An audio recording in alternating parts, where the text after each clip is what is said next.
le poste de président de la commission des finances revient de facto à l'opposition. Au Sénégal, pourquoi pas? C'est ça une vraie réforme. C'est vrai. Mais aujourd'hui, pour moi, le courage, c'est de réformer, de changer et de faire ce mandat-là un mandat de réforme et puis de partir sur le président est dans cette optique, dans cette dynamique. L'homme que j'ai rencontré est un homme très très rationnel. Li ma gën a conviction bi ma am mooy li muy wax ni que yàlla moo ko fi teg lu mu gëm la et que intérêt supérieur du Sénégal lay jiital. Ok. Liggéey. Alors mais monsieur Mbaye man damay ñëwaat ci li Chérif wax léegi en disant est-ce que kiiraay du doon une pâle copie de Pastef. Parce que gis nañ déjà que amoon na jeunesse bu fi tuddoon ndaw Diomaye nekkoon fi avant que ñuy teg kiiraay ñu doonoon ñoo xam ne nekkoon nañu ak Diomaye mais tey jeunesse bi jógee Pastef dañu taxaw teg ñoom seen structure. On a vu que ñi nga xam ne dañu amoon yenn poste yi nii ci Diomaye président aussi ci en fait poste politique. commencé nañ ñoom tamit di leen dindi il y a un nouveau cercle boo xam ne c'est les cadres de Kiiraay alors que peut-être Maître Alioune Tine avait un think tank qui travaillait avec Diomaye président. Et que structure parallèle yooyu noonu yëpp ñu jógee Pastef ñoo koy teg et on va dire aujourd'hui c'est les structures reconnues de Kiiraay. Donc on a l'impression que coalition Diomaye ñi fa nekkoon ils sont en train d'être un peu mis à l'écart et que ñi jógee Pastef ñëw àndaat ak président ñoom ñoo am les coups de franche ñoom ñoo yor le guidon en fait.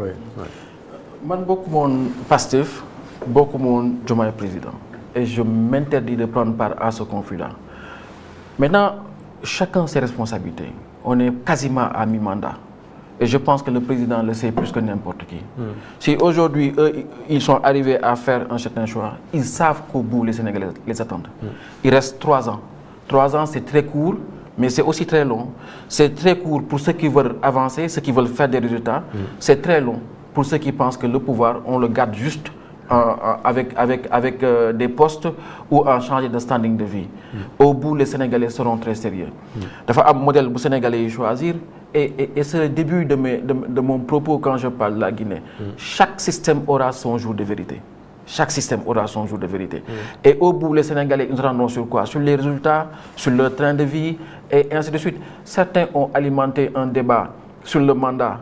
Quelque part, une manière pour eux d'alimenter le débat qui alimente toutes les démocraties sur le temps long en politique, la capacité à penser à venir. Aujourd'hui, vous demandez au président, vous avez dit que vous allez baisser les prix. Qu'est-ce que vous avez fait? Le président va vous dire, oui, mais j'ai fait un effort de 53 milliards. Quand il y a eu la crise iranienne, on a comprimé le prix du carburant, ça n'a pas explosé. C'est un effort de 100 milliards. Sauf que Macky Sall avait augmenté les salaires de 300 milliards. Macky Sall avait renoncé à la fiscalité. Donc, on compartimente nos réflexions. Alors que l'enjeu aujourd'hui, c'est comment regarder à venir, comment regarder plus loin, comment s'inscrire dans un temps long et pouvoir cheminer avec le peuple. La question, ce n'est pas ce qui se passe en interne. La question fondamentale, c'est le lien qu'on a avec les Sénégalais. Et plus qu'on nous croit, ils nous observent. Oui. Vous dites ils, vous ne dites pas nous. Vous ne vous retrouvez pas déjà dans tout ce qu'ils font pour que vous dites que vous disiez ils et pas nous en fait. Parce que maintenant vous êtes dans Kiiraay, donc ce que fait l'État. J'assume cette ligne de démarcation. Moi je tiens à une chose, le président Diomaye est un chaînon essentiel de cette génération-là. C'est quasiment, on n'est même plus âgé que lui. Oui, c'est vrai. Le ministre Bara Gaye, avec qui j'étais au groupe parlementaire de Yewwi Askan Wi, qui a été ministre avant nous tous Siwad, qui a été un brillant parlementaire avec nous, est un élément. Donc pour moi, c'est une mosaïque. On est une équipe. Et chacun doit assumer son identité. Ceux qui sont du Pastef arrivent avec leur trajectoire, avec peut-être leurs frustrations, je dirais, qui sont les leurs, qui savent les contenir et les mettre là où ça va s'arrêter. Que ceux qui ont rejoint le président de la République pour l'action publique... Vous trouvez qu'il dérape dans cette frustration? Non, je ne dis pas. Moi, il y a bien longtemps et je félicite les juges hier pour la fermeté, parce que nous tous, on l'a vécu. Oui. Nous, quand on a dit... Moi, je me rappelle, vous travaillez avec un homme comme Khalifa Sall, vous le voyez tout puissant maire de Dakar, au local et à l'international. Et vous le voyez un jour prisonnier à Rebeuss, vous allez le voir. C'est terrible. Qu'est-ce qu'il a fait? Juste parce qu'il a dit que le PS doit avoir un candidat. Et cet homme-là qui souffre pendant 3 ans de prison, qui arrive pour être candidat, un jeune parti lui dit non, tu ne peux pas tuer un traître. Et vous vous rendez pas compte, Chérif, de ce qu'on a reçu comme injure, comme haine. Parce que les gens ont considéré que Ousmane Sonko a dit que nous sommes des traîtres. Depuis quand sommes-nous des traîtres? Au nom de quoi un homme peut se permettre de t'humilier publiquement comme ça, sans état d'âme, parce que tu contraries à une certaine mesure son ambition. C'est des choses qu'on a vécues, mais pour la démocratie et pour le pays, on passe outre. C'est des choses qui sont restées, mais rien ne va au-dessus de l'intérêt du pays. Et chacun doit mettre les intérêts du Sénégal. Et sur ce qui concerne chacun, ses émotions, ses frustrations, son esprit partisan, que chacun sache savoir où est la ligne rouge. La ligne rouge, c'est ce qu'on doit faire pour le Sénégal. Ok, à l'aise ngay wax booy wax donc tudd Macky Sall qualifié ko de ceci de cela Khalifa Sall tanani tanana Diomaye Faye Ousmane Sonko. Ok dañuy sentir benn Abba Mbaye boo xamante ni liberté de ton mais tey lan moo des ci diggante yi si sa positionnement tey fan la Abba Mbaye féete digganteem ak Khalifa Sall par exemple. Khalifa Sall suma papa la. Khalifa Sall moom mu fekk bitim réew ma jàng comme tous les jeunes commencé liggéey mu nekk maire de Dakar ma nekk jeune socialiste ma famille est parti socialiste. Khalifa Sall ëppale wu ma jël parti socialiste. Moi mon grand-père était responsable du parti socialiste mon père était responsable départemental du parti socialiste à Saint-Louis donc ëppale wu ma jël ci parti bi. Mais quand il est devenu maire on a tous voulu l'aider mu tëral ñu un discours simple mu ne ñu moom il a cheminé avec Mamadou Diop qui l'a formé. Il a cheminé avec Djiboka politiquement qui l'a formé. De 2009 là. Khalifa est venu avec une équipe, avec une génération. On a cheminé avec les Ablaye Matar Diop, tout ça, et on a grandi comme ça. Mais moi, je pars du postulat de base que Khalifa, Aïssata, tout ça, ce sont des gens à qui le Parti socialiste a offert la possibilité d'exercer des responsabilités très tôt. Et aujourd'hui, s'ils ont ce parcours-là, c'est parce que tout ça fait partie de leur background d'expérience. Nous, il faut qu'on apprenne à revendiquer notre droit. Ce n'est pas parce qu'aujourd'hui que Khalifa a une ambition présidentielle que Khalifa va se permettre de mettre en place une coalition qui s'appelle Sàmm Sa Kàddu, qui est un bloc générationnel, ou des acteurs politiques qui sont de moindre envergure, qui ont eu de moins résultats que nous, parce que simplement il y a des jeunes au Sénégal qui se lèvent maintenant, qui mettent des partis et qui disent qu'ils veulent tous diriger le Sénégal. Mais pourquoi nous, on doit rester dans les partis, vous servir vous, et à un moment, vous allez cheminer avec ces jeunes-là?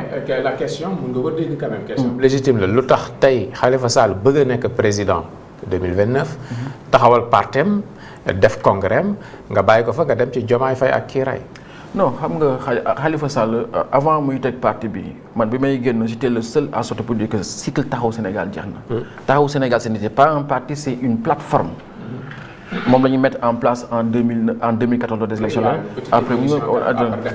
Après il a fait son congrès mais quand il a fait son congrès moi je suis parti parce qu'il y a des choses qui ne sont pas acceptables. Toi Khalifa Sall tu as un parcours, tu es devenu ce que tu es devenu parce que tu as été secrétaire général du mouvement national des jeunes socialistes. Tout comme Barthélémy. Donc vous n'avez pas le droit de sacrifier des jeunes qui sont avec vous, que vous avez formés, qui sont bien formés. Voilà qui est clair. Li nga wax leer na léegi kon Khalifa Sall da nga jàpp ne dafa jotoon mu xaalal yoon ñi nga xamante ne ay rakkam lañ moom mu toog rek ci place bi ne du bouger quoi. Non toog ci place bi Khalifa quand on lui parlait dafa doon wax ni que moom du mës nekk militant beneen parti bu dul parti socialiste. Mais ñun sunu génération moo jël pouvoir bi. Et il faut qu'on en tire les conséquences. C'est pas à Khalifa d'en tirer les conséquences. C'est à nous d'en tirer les conséquences individuellement. Tey boo demee ba koo xamante ne Sara koo xamante ne moi quand je gagnais Saint-Louis certains n'avaient pas gagné xam nga tey ñu ngi wax quand je regarde certains qui sont ministres ces gens ne comptaient même pas à Yewwi quand on allait. Nous, quand on allait affronter Mansour Faye à la base, beau-frère du président de la République, tout puissant ministre, et qu'on l'a battu, mais on a du mérite. Avec Yewwi Askan Wi. À un moment, il faut qu'on nous respecte. Si eux pensent que tout doit tourner encore autour de leur ambition, nous, il est donc d'avoir de dire, écoute, le pays a changé, il y a une génération qui est arrivée, et autant toi, tu peux dire, j'ai été ministre sous Diouf, sous Senghor, j'ai été maire de Dakar, Aïssata Tall peut dire, moi j'ai aussi envie de dire que j'ai ce parcours-là, j'ai été parlementaire, j'ai été ça, qui se fait partie de mon CV politique. Je te rappelle Pape Cheikh que quand Aïssata Sall bi mu jógee ne day jàppale Macky Sall dañ ko saaga ba Aïssata Sall tëj ay commentaires page Facebook. C'est vrai. Et pour moi avec le temps c'est la meilleure décision qu'elle a prise parce que en temps elle est devenue une grande ministre des Affaires étrangères. Elle est devenue bi Sénégal jaxasoo ba Macky Sall soxla garde des Sceaux bu am expérience politique ak expertise technique Aïssata Sall la jëli.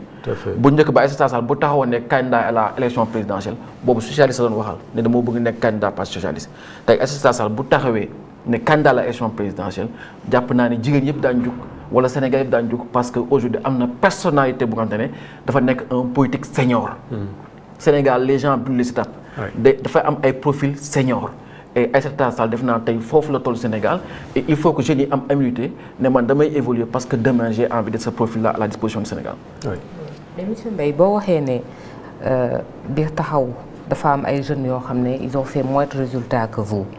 que yow da nga gagné Saint-Louis. man question bi ma am envie poser la mooy Abba Mbaye kese tey lan lay peser parce que bu ñu xoolee wax nga ne ci famille boo xam ne ay socialistes lañu foofu nga jógee nga ñëw bokk élection ak ëllëg ci biir ce mouvement mais boobu da nga am moins de 2000 voix malgré tout l'héritage politique bi nga am c'est-à-dire que yaa ngi jógee ci famille socialiste xamoon nañ la amoon nga benn avance mais malgré tout moins de 2000 voix nga am nga dem ak nga dem local Mansour Faye gagné leen alors que yaa ngi nekkoon ak coalition ngeen dem Yewwi Askan Wi législative ngeen dem législative yéen ngeen gagné mais boobu dañuy ne Mary Teuw Niane mi nga xam ne moo jëloon 3e ci local yi fekk si na leen may leen doole donc peut-être ak yow kese tey lan ngay peser ak yow kese est-ce que tey Ndar mën nga ko gagné.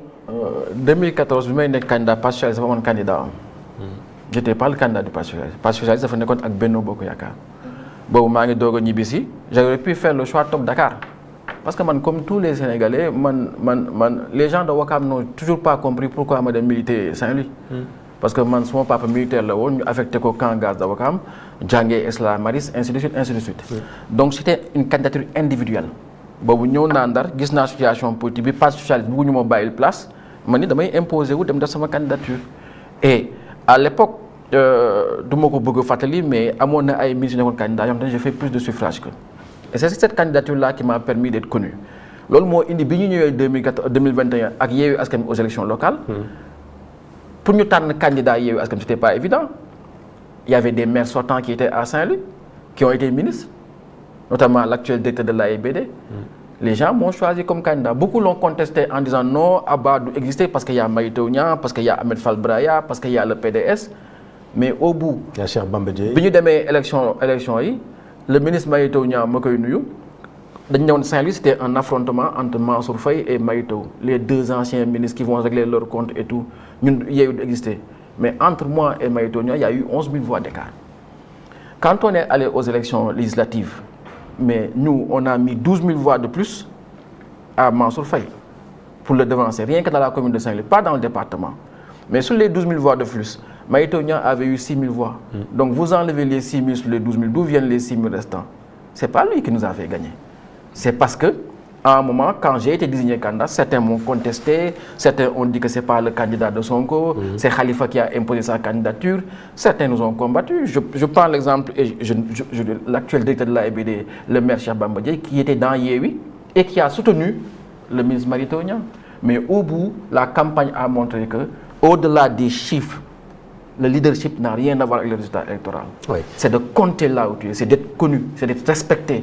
C'est de pouvoir incarner quelque chose, de pouvoir porter une liste, de pouvoir la financer, de pouvoir la diriger.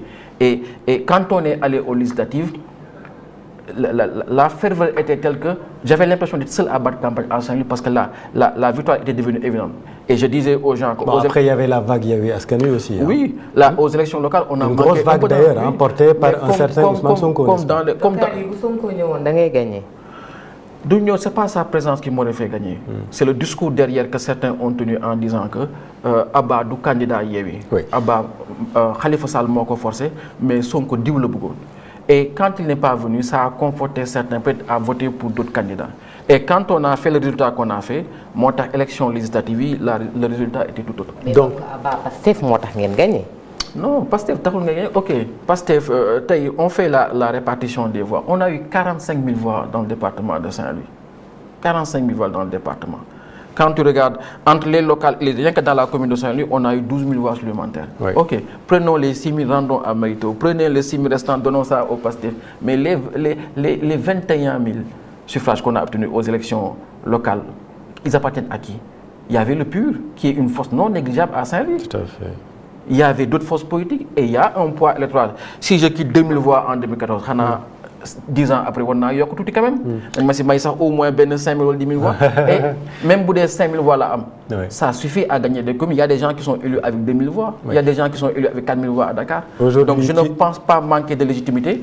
Mais le plus important, c'est d'exister à la base et de pouvoir incarner mon territoire. Comme je dis, n'est que maire de Saint-Louis ou pas, ma plus grande fierté, c'est que le Guisne identifié à Saint-Louis. Mais Taïdi Kiray, donc, il y a eu la tête d'affiche à Saint-Louis. C'est ça. Le ministre Mary Teuw Niane est dans Kiraay. Oui. Je suis dans Kiraay. Il y a d'autres jeunes responsables politiques qui étaient dans Diomaye président, qui aujourd'hui sont dans Kiraay. Maintenant, comme il y a deux pôles qui sont là, il y a le ministre Mansour Faye qui est très bien revenu. Parce que depuis sa libération, avec procès Minou Moudjé, qui est venu s'installer à Saint-Louis et qui aujourd'hui est en train de creuser son sillon. Mais mon beaucoup Kiraay, voilà. Non, en fait, c'est la paire. Oui. Il a gardé ses équipes et il est là sur le terrain, il travaille et ça peut déboucher sur une candidature. Et de l'autre côté, il y a le pôle du PASTEF. Oui. Donc ça me rappelle la bipolarisation que j'avais trouvée lors des élections locales. Il faut la casser et imposer Kiraay comme un pôle politique. C'est du travail et on va s'y mettre. Alors. Et coalition Diomaye, ñi ngi doon liggéey par rapport au local. Ils avaient même mis en place un comité ad hoc boo xam ne Moussa Diop moom moo ko jiite et que toutes les forces yi doon jàppale présidentielle bi ñu ngi woon foofu. Donc yow tey boo ñëwee fekk ñoom teg nañ loolu ba pare fan ngay jaar pour ne leen yow yaay candidat. Non, j'ai jamais dit que même maay candidat oui. J'ai dit, moi, je viens d'arriver, ils sont organisés. Comme je l'ai dit, il y a le mieux. Et si aujourd'hui on a une composition qui font que le ministre Déthié Fall va dire qu'il soutient le président Diomaye, le maire Cheikh Bamba Dièye dit qu'il va soutenir Diomaye. Donc la coalition va naturellement prendre de l'envergure à Saint-Louis. Vous les appelez à soutenir le président? Mais je pense que c'est à eux de voir. Je pense que c'est des responsables politiques d'envergure. Je ne préempte rien du tout. Je pense que l'IAM Solo, on a la possibilité de faire une belle équipe. Après, moi, j'ai travaillé 15 ans dans une collectivité. Je connais très bien, j'ai travaillé à la ville de Dakar pendant plus de 15 ans. Je sais ce que mairie, donc je n'ai pas obsession parce qu'il y a plus de difficultés qu'autre chose. Maintenant, même si vous êtes candidat, le plus important c'est de fédérer les Saint-Louisiens parce que là, nous sommes. Vous avez soulevé un point très précis sur les finances publiques qui interview avec la source à Dembe. Moi, les fonds politiques du Premier ministre qui dépasseraient désormais les budgets cumulés.